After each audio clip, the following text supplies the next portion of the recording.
Olá, eu sou o Pedro Anderson, jornalista especializado em finanças pessoais, e este é o Vamos a Contas, um episódio bónus, especial, semanal, do podcast Contas Poupança. Respondo às vossas perguntas em áudio que enviaram para o número do WhatsApp 92 775 3737.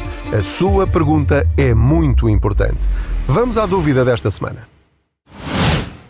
Desejos online? Parar de pagar comissões de manutenção de conta. Desejo concedido! No ActiveBank é zero. Ideias de gênio!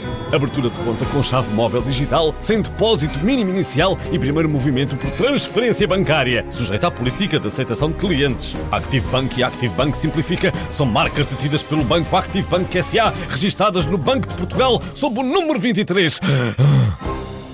ActiveBank Simplifica. Olá Pedro, bom dia. Antes de mais, obrigada pelo excelente trabalho que faz a descomplicar estes temas da literacia financeira. O meu nome é Rita, tenho 40 anos e, como muita gente da minha geração, não tive grande orientação dos meus pais no que toca a finanças pessoais. Apenas aqueles conselhos mais básicos de não gastar desmesuradamente, ser poupado, etc. Nos últimos anos tenho vindo a aprender mais sobre o tema. Já comecei a fazer pequenos investimentos, já comprei uns ETFs, tenho alguns PPRs, em vez de estar só focada em poupar. O meu desafio neste momento não sou tanto eu, mas um familiar mais velho, já está reformado e continua a cometer alguns erros de gestão financeira. Por exemplo, mantém pequenos empréstimos, alguns até privados, e vai pagando juros, em vez de se procurar libertar daquelas dívidas o mais rapidamente possível. A minha questão é: qual é a melhor forma de ajudar um familiar mais velho a ganhar literacia financeira e a perceber por si os erros que tem vindo a cometer, sem que isso pareça uma crítica direta da minha parte e sem criar resistência aos meus conselhos? A minha dificuldade é que muitos dos livros e recursos de literacia financeira estão focados em leitores mais jovens ou que estão a preparar a reforma, mas não tanto em quem já está nessa fase da vida e precisava se calhar só de um empurrãozinho para saber gerir melhor os seus recursos. Obrigada e boa continuação. Olá Rita, muito obrigado pela sua excelente pergunta.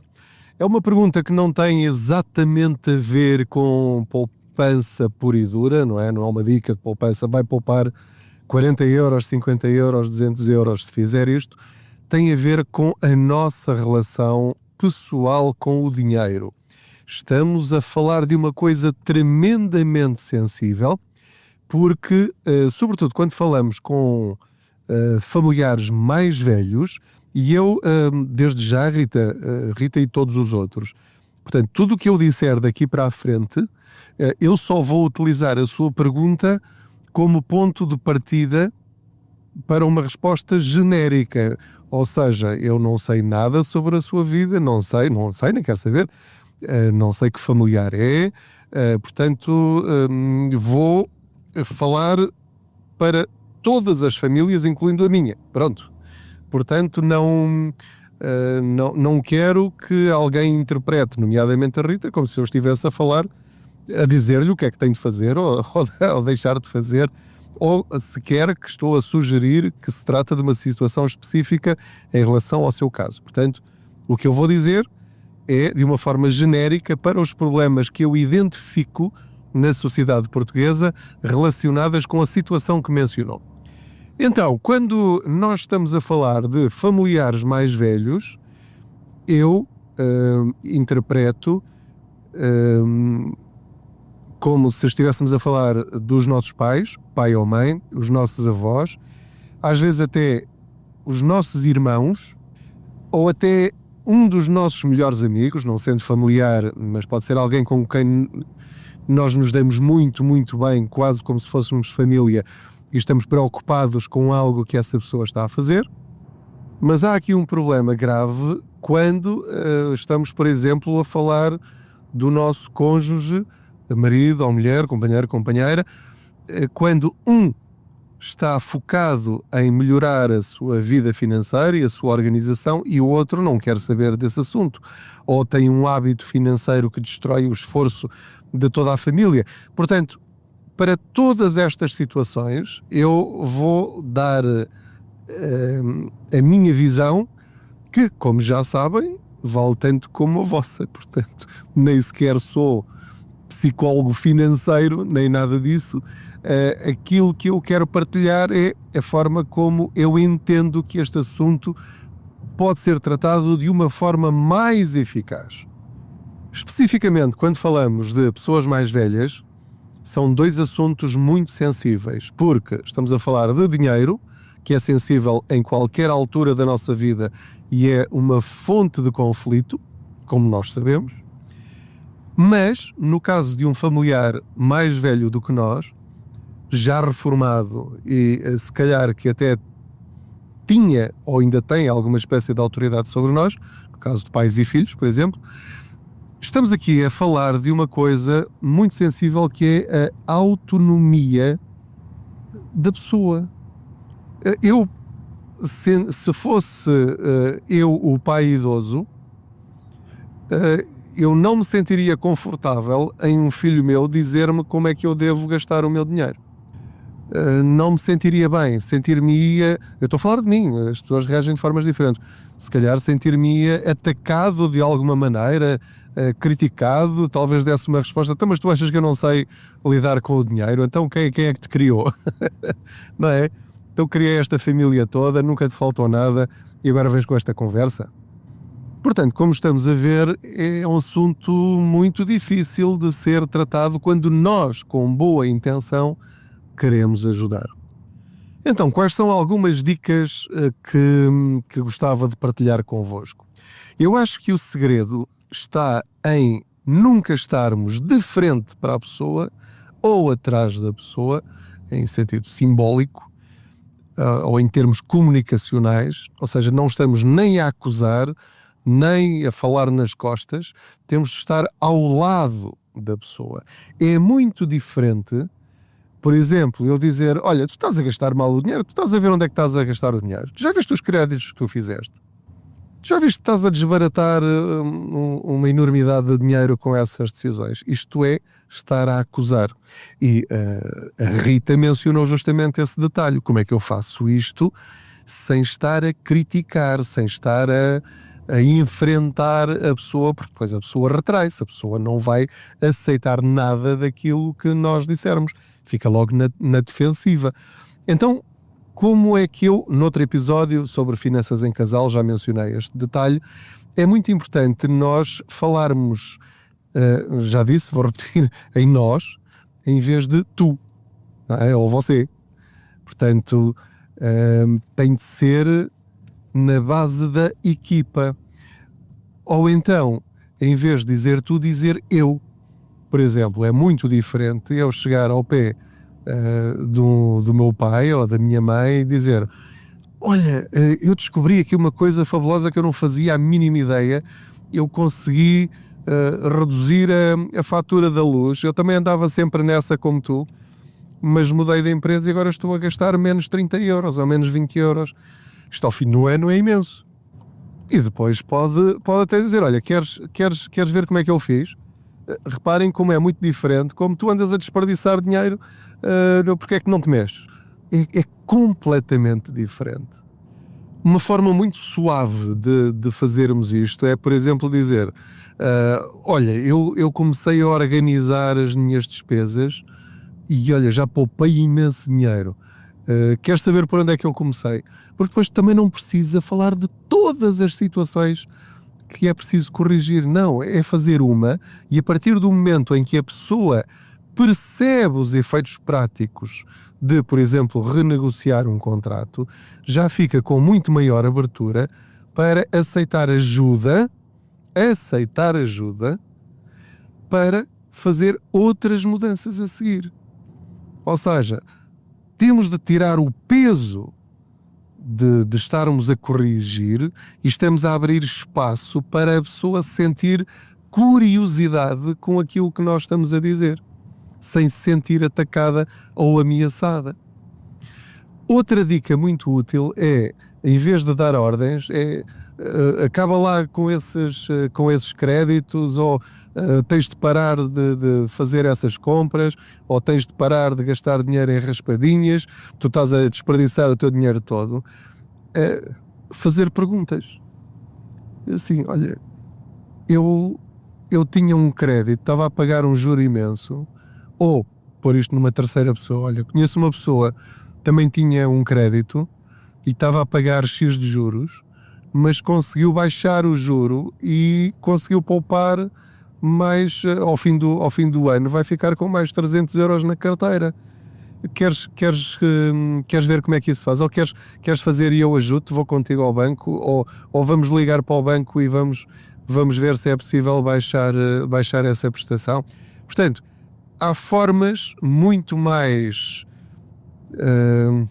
como é que eu hei dizer, não queria repetir a palavra suave, mas pronto, creio que entendem a mensagem. Há formas muito mais humanas de transmitir a mesma informação, mas sem aquela agressividade de uma acusação, ou pelo menos interpretada como tal, quando a nossa intenção é apenas a melhor. Ninguém gosta de ouvir sermões. Outra forma que eu já mencionei aqui de raspão é dar exemplos, situações que, por exemplo, olha, li uma notícia, olha, podem usar-me se quiserem. Olha, vi no Contas Poupança, há um indivíduo aí que está sempre a dar dicas, e ele tinha lá num artigo o caso de um velhote, de um reformado, que também tinha uma série de créditos e juntou todos num e ficou a pagar metade. Tu já ouviste falar de alguma coisa desse género? Já pensaste em fazer isso? Pronto, são situações, trazer exemplos concretos, em vez de estar ali a falar de uma forma que pareça uma acusação. Por exemplo, mais uma vez não estou a particularizar, um problema que eu identifico com muitos idosos reformados é que gastam uma grande parte, felizmente não são todos, não é? Mas já era demais, que gastam quase a reforma toda em jogo, em raspadinhas.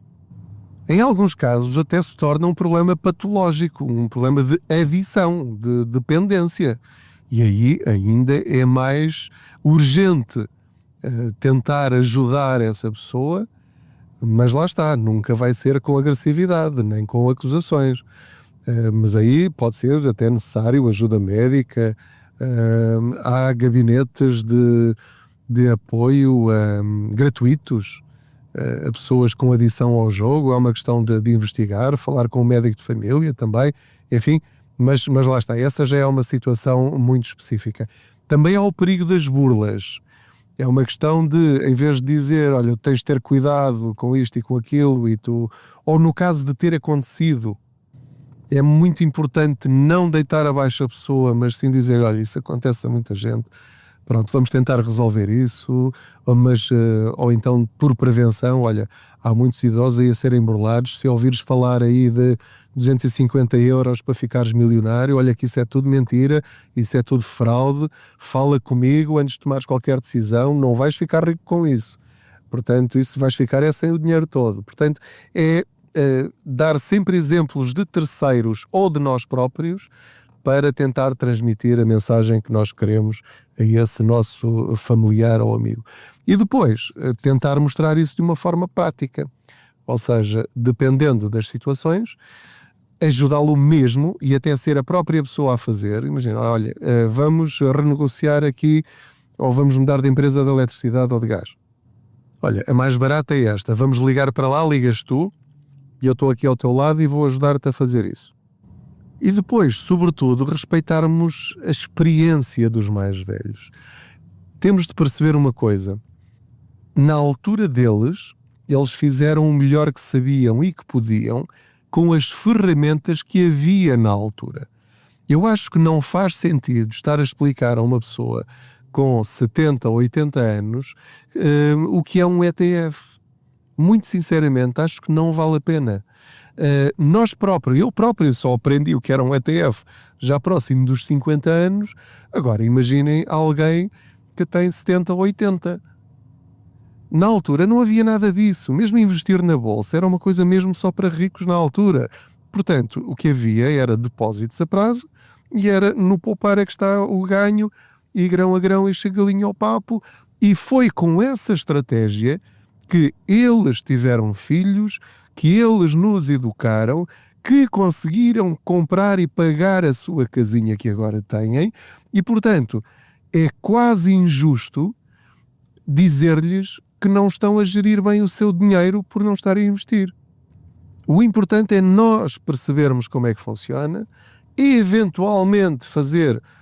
No meu caso, estou a pegar numa parte das poupanças da minha mãe e sou eu que as estou a investir por ela, mas não me passa pela cabeça explicar-lhe o que é um ETF ou o que é um fundo de investimento. Aquilo que eu lhe digo é, olha, queres, aceitas, permites que eu pegue em X dinheiro e ponha no banco num produto que nós nunca sabemos quanto é que vai render, mas que historicamente, passados 5 anos, aquilo cresceu muito mais do que os certificados de aforro e os depósitos a prazo, e eu trato disso, não tens de te preocupar com isso. Pronto, e ela aceitou, e sou eu que estou a gerir essa pequenina parte das suas poupanças. Mas nem sequer nem sequer lhe dou grandes explicações sobre isso. Sou eu que estou a fazer isso por mim e por ela. Obviamente também com o acordo do resto da família. Portanto, há coisas que nós temos de assumir que já não dá. Depende também depois da pessoa, depende da atitude dela perante o dinheiro, a curiosidade dela perante a vida. Há idosos para quem investir acaba por se tornar quase um hobby, não é? E que têm um perfil agressivo. Há outros que não, que têm um perfil conservador, não tem nada de mal e que vai ser assim até ao fim da vida. É o que é.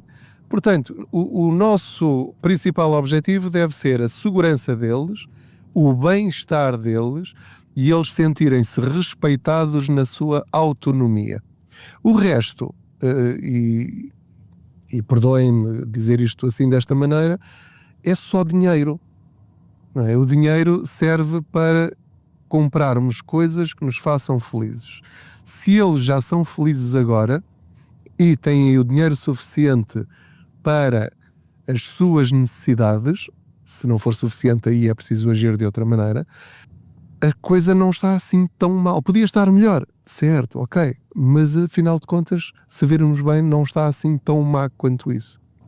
Aí eu acho que a nossa preocupação enquanto filhos ou familiares com responsabilidades é cuidarmos de nós e das nossas finanças para o caso dos nossos pais, avós ou outros familiares ou amigos precisarem.